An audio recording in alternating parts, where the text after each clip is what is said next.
Praise the Lord. The best wishes to you and your family members in the name of God. దేవుని నామమునకు మహిమ కలుగును గాక. దేవుని నామం పేరిట మీకును మీ కుటుంబ సభ్యులందరికీ శుభాభివందనములు. ఈరోజు దేవుని వాగ్దానము, టుడే గాడ్స్ ప్రామిస్. జీవ జలముల ఊటనైన నన్ను విడిచి ఉన్నారు.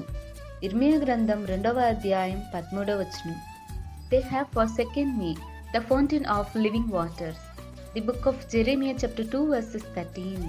క్రీస్తునందు ప్రియ సహోదరి సహోదరులారా, ఈ ఉదయకాల సమయమున దేవుడు మనందరితో తెలియజేస్తున్న వాగ్దానం ఏమిటి అంటే, జీవ జలముల ఊటనైన నన్ను విడిచియున్నారని దేవుడు ఇర్మియా ప్రవక్తతోటి మనందరితోనూ తెలియజేస్తున్నాడండి. ఉదయకాల సమయమున చూడండి, దేవుని ప్రజలైనటువంటి వారు ఇశ్రాయేలీలు దేవుడిని విడిచిపెట్టేసి ఐగుప్తు దేశంలో ఉన్నటువంటి దేవతలను వాటిని మొక్కటం, వాటిని ఆరాధించటం, వారి మాట వినటం వంటివి చేస్తున్నారండి.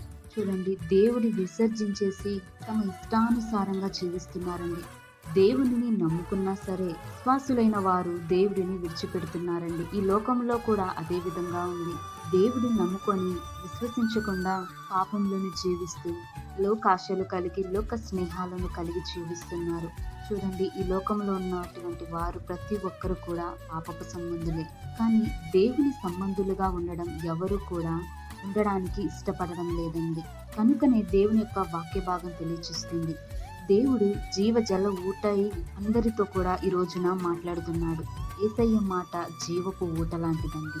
దేవుని మాట ఎవరైతే అంగీకరిస్తారో, దేవుని యొక్క అడుగుజాడల్లో ఎవరైతే నడుస్తారో, పాప క్షమాపణ నిమిత్తం ఎవరైతే నమ్మి దేవుని యందు విశ్వసిస్తారో, వారు తప్పకుండా దేవునిలోనికి దేవుని బిడ్డలుగా ఎంచబడతారండి. దేవుడు ఇర్మియాను ఎన్నుకున్నాడండి. అదే రీతిగా మనల్ని కూడా దేవుడు తన బిడ్డలుగా స్వీకరించి తన జనాంగముగా, తన ప్రజలుగా దేవుడు మనలను ఎన్నుకున్నాడు. కనుకనే మనం ఈ రీతిగా ఈరోజు ఇలా జీవిస్తున్నామండి. ఈ ఉదయకాల సమయంలో దేవుడిచ్చిన కృపా వాగ్దానమును బట్టి మనం ఎంతగానో దేవునికి ప్రార్థించాలి. మనం దేవుడిని విడిచిపెట్టే వారుగా కాకుండా దేవునిని విశ్వసించి దేవునిని తమ హృదయంలో సొంత రక్షకునిగా అంగీకరించి మనము దేవుని పిల్లలమై ఉన్నామని నమ్మి ఆయన త్రోవలో నడుచుకొని ప్రతినిత్యం దేవుని సన్నిధానమున ప్రతి ఒక్కరు చేరి ఆయనను ఆరాధించాలి. ఈ లోక పాపము అంటకుండా దైవ జ్ఞానమును పొందుకొని దేవుని యొక్క మాటలను అంగీకరించే బిడ్డలుగా నీవు నేను మనమందరమును కలిగి ఉండే కృప దేవుడు మనకు అనుగ్రహించును గాక. ప్రార్థన. మహాపరిశుద్ధుడా, జీవము గల దేవా, నీకే వందనములు, స్తోత్రములు తండ్రి.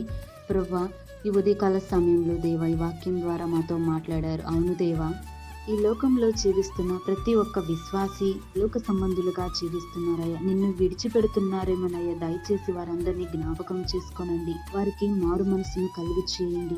పాపము నిమిత్తం వారికి పశ్చాత్తాపం కలిగే హృదయాన్ని వారికి అనుగ్రహించండి ప్రభువా. జాలి, దయ, కరుణ ఇవన్నీ వారి హృదయంలో కలుగు చేయండి ప్రభువా. ఎందరైతే తెలుసో తెలియక ఏ పాపంలో పడి వారు జీవిస్తున్నారో, బాప్తిస్మం పొందినా సరే ప్రభు, వారు మరలా పాపానికి బానిసవుతున్నారు. కనుకనే వారిని జ్ఞాపకం చేసి వారికి రక్షణ దయచేయండి. మారు మనసును దయచేసి మీ యొక్క జీవపు వాక్కు ద్వారా ప్రతి ఒక్కరి జీవితాలలో యొక్క కృపను, ముందు భయభక్తులు కలిగి ఉండే కృప ప్రతి ఒక్కరికి దయచేయమని యేసయ్య అతి పరిశుద్ధ నామమున ప్రార్థిస్తున్నాను తండ్రి. ఆమేన్.